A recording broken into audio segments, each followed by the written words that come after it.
So Mm. you mentioned about the Kukai. I know Kukai is a very important priest Sure. for Shingon. So Tendai and Shingon are like a contemporaries. So what's the difference? I know that everybody has a different answer to this, but for Sure. your point of view, so some people are very confused. Yeah.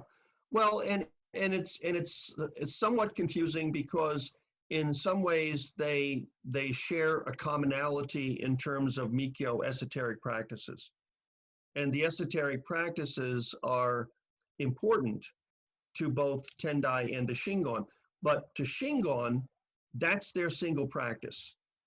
And so the esoteric practices in Shingon are referred to as Tomitsu, or the path of Mitsu, the path of Mikyo, the path of esoteric. Shingon, the word from Japanese, means true speech, which is the term for mantra.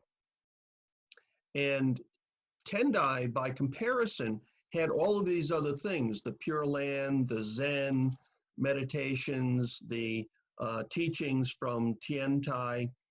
So Shingon was only interested in the Mikyo aspect, and that's Tomitsu, whereas Tendai is Taimitsu, which means with esoteric practices. Shingon, you do Mikyo, which in some ways is considered a shortcut to awakening.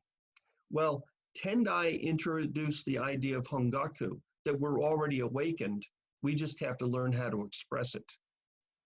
And so therefore the esoteric practice was not as much the way to awakening as the other practices.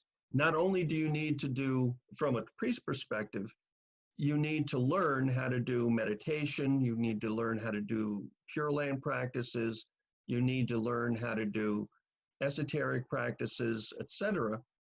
But no one practice is the only practice.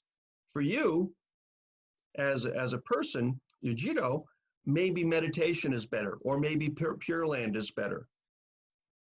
For somebody else, maybe esoteric is better. There's no one way to attain the awakening that resides within us, or to reveal the awakening that resides within us. So Shingon is only esoteric practices, Tomitsu, and Tendai Shu is with esoteric practices, Taimitsu. Wow. Thank you very much for that. That's why probably it calls syncretic Buddhism. Is that correct? That's right.